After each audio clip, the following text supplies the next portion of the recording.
I want to start with a quick story in these remarks today. Many of you here may recognize the name Abu Muhammad al-Masri, also known as Abdullah Ahmed Abdullah. He was al-Qaeda's worldwide #2 and on the FBI's most wanted list for slaughtering members of our State Department family in the Kenya and Tanzania bombings of 1998. More than 200 people, including 12 Americans, lost their lives in those attacks. The New York Times reported in November that al-Masri was shot to death on the streets of Tehran. Today, I can confirm for the first time his death on August 7th of last year. The Times wrote, quote, that he had been living in Iran was surprising, given that Iran and al-Qaeda are bitter enemies, end of quote. It could not be more wrong. It wasn't surprising at all.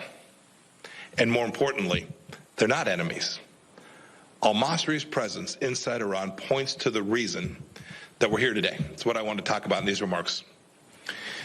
Al-Qaeda has a new home base. It is the Islamic Republic of Iran. As a result, bin Laden's wicked creation is poised to gain strength and capabilities. We ignore this Iran-Al-Qaeda nexus at our own peril. We need to acknowledge it. We must confront it. Indeed, we must defeat it.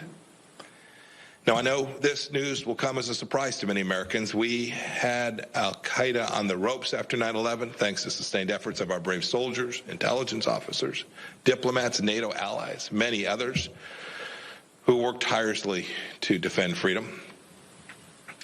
There are far fewer al-Qaeda operatives in Afghanistan today than there have been in decades. That remains true. This is an enormous tribute to American resolve, American ingenuity, American leadership, and frankly, raw American military strength. That effort drove al-Qaeda to search for a safer haven, and they found one. The Islamic Republic of Iran was the perfect choice.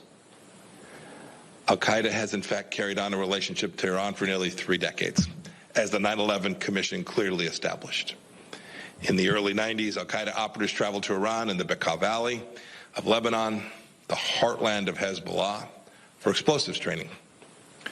In the period before 9/11, the Iranian regime told border inspectors not to stamp al-Qaeda members' passports when they entered or left Iran on their way to or from Afghanistan. This was to help them avoid suspicion when they returned to their home countries. And while there's no evidence Iran helped plan or had foreknowledge of the 9/11 attacks, at least 8 of the 9/11 hijackers traveled through Iran between October of 2000 and February of 2001. Indeed, in 2011, a federal judge in New York ruled that Iran had provided support for the 9/11 attacks based on the role it played in furthering al-Qaeda operatives' plans. And of course, after 9/11, hundreds of al-Qaeda terrorists and their families fleeing America's righteous vengeance took refuge there inside of Iran. A letter from bin Laden, found by the Navy SEALs during the Abbottabad raid, sums up the relationship since 9/11 very well. In his own words, quote, Iran is our main artery for funds, personnel, and communication. There is no need to fight with Iran unless you are forced to, end of quote. These are bin Laden's own words about his and al-Qaeda's relationship with the Islamic Republic of Iran. Of course, there's more evidence as well. In 2013, the Canadian government disrupted an al-Qaeda plot against a passenger train that linked Toronto and New York. The Canadian government stated that the plotters received, quote, direction and guidance, end of quote, from al-Qaeda members living inside of Iran. No, New York Times, not a surprise. Iran arrests students, religious minorities, and environmentalists, but not jihadist al-Qaeda killers. Yet, in spite of all the assistance the Khomeini regime provided to al-Qaeda, Tehran actually imposed tight restrictions on its operatives inside of Iran for some time. The regime very closely monitored al-Qaeda members, putting them under virtual house arrest. They were in control. Bin Laden himself considered al-Qaeda members inside the Islamic Republic to be hostages. The Iranians controlled these al-Qaeda leaders. But the U.S. government didn't believe that Iran had authorized al-Qaeda to launch a terrorist attack. But I have to say today, that is not the situation. Indeed, everything changed in 2015, the same year that the Obama administration and the E3, France, Germany, and Britain, were in the middle of finalizing the JCPOA. A sea change was happening within the Iran-al-Qaeda axis. Let me give you some information that is brand new to the public today. Iran decided to allow al-Qaeda to establish a new operational headquarters on the condition that al-Qaeda operatives abide by the regime's rules governing al-Qaeda's stay inside of the country, agency, and control. Since 2015, Iran has also given al-Qaeda leaders greater freedom of movement inside of Iran under their supervision.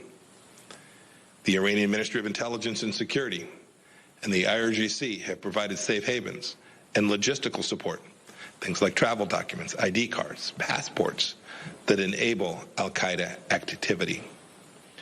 As a result of this assistance, al-Qaeda has centralized its leadership inside of Tehran. Ayman al-Zawahiri's deputies are there today, and frankly, they're living a normal al-Qaeda life. Al-Qaeda terrorists like Saif al-Adil and the now dead Abu Muhammad al-Masri have been able to place a new emphasis on global operations and plotting attacks all across the world. Tehran has allowed al-Qaeda to fundraise, to freely communicate with al-Qaeda members around the world, and to perform many other functions that were previously directed from Afghanistan or Pakistan. Al-Qaeda now has time. Because they're inside of Iran, they have access to money. They have a range of Iranian support.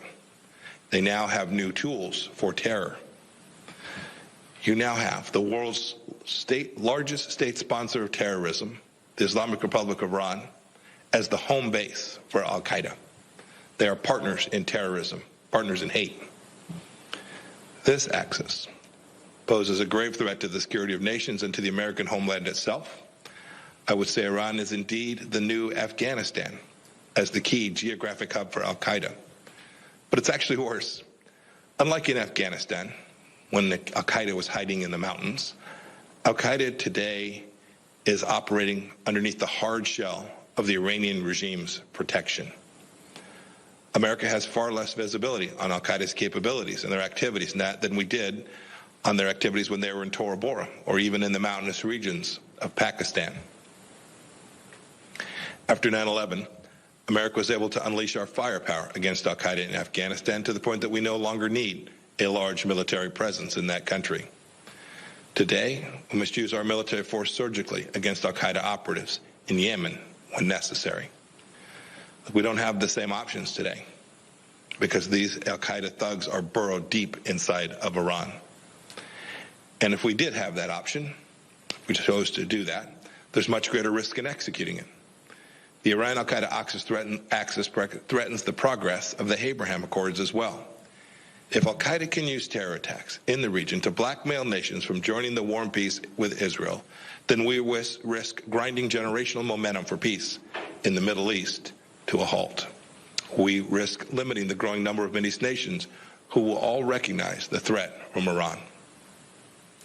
But most importantly, every country must recognize that this unholy collusion is dramatically increasing the risk of terror attacks against their people.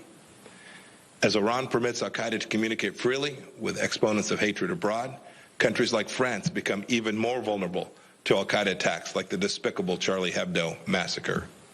As Iran provides al-Qaeda with travel documents like passports, countries like Germany are ripe to be the site of the recreation of something like the Hamburg cell, so instrumental in the 9/11 attacks.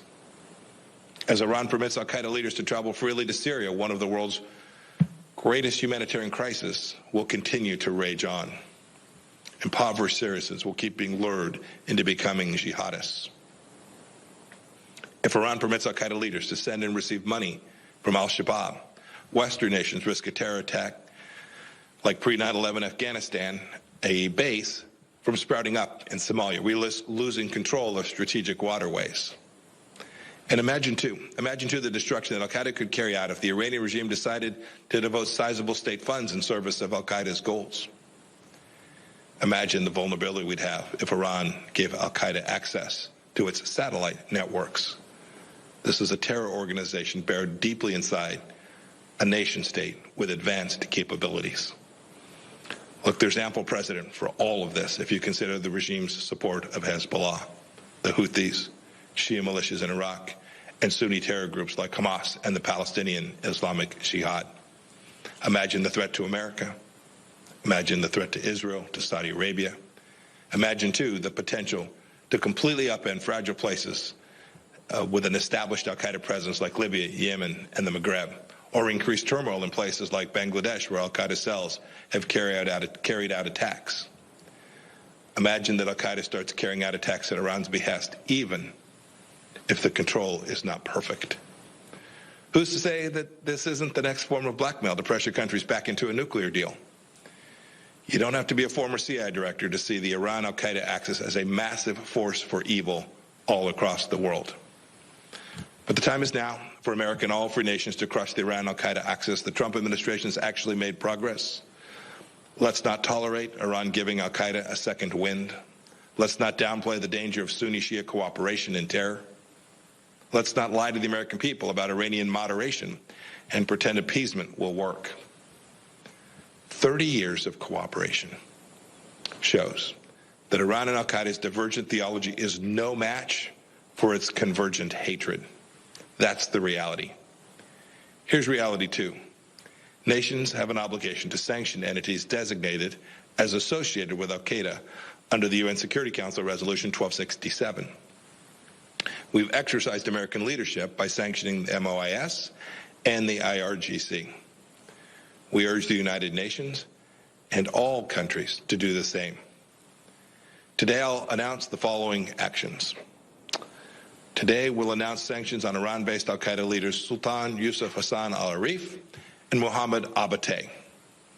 He is also known as Abdul Rahman al-Maghrebi. I'm also announcing designations of 3 leaders of al-Qaeda Kurdish battalions, an al-Qaeda-linked group that operates on the border between Iran and Iraq. And in a related action, I'm announcing a reward for up to $7 million under the State Department's Reward for Justice program for information that leads to the location or identification of al-Maghrebi. We want to bring him home to America for justice. In closing, I want to go back to 1983. It was the fall of my sophomore year at the United States Military Academy.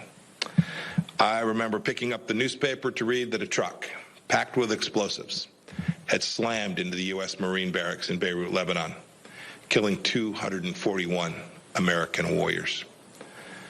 My life wouldn't be the same after that. As a young soldier, that attack got me thinking about the big questions of national security, about America's role in the Middle East and the world. For those of you who don't remember, the terrorists who killed our fellow Americans were part of an early incarnation of Hezbollah that had the support of the Islamic Republic of Iran. I've not forgotten it.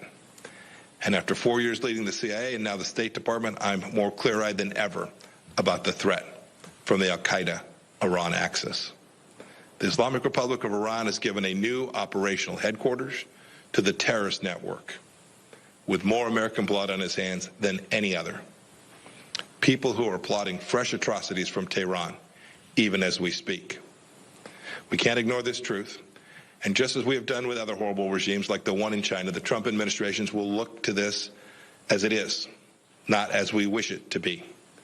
We see the true nature of the Iranian regime and we refuse to indulge it.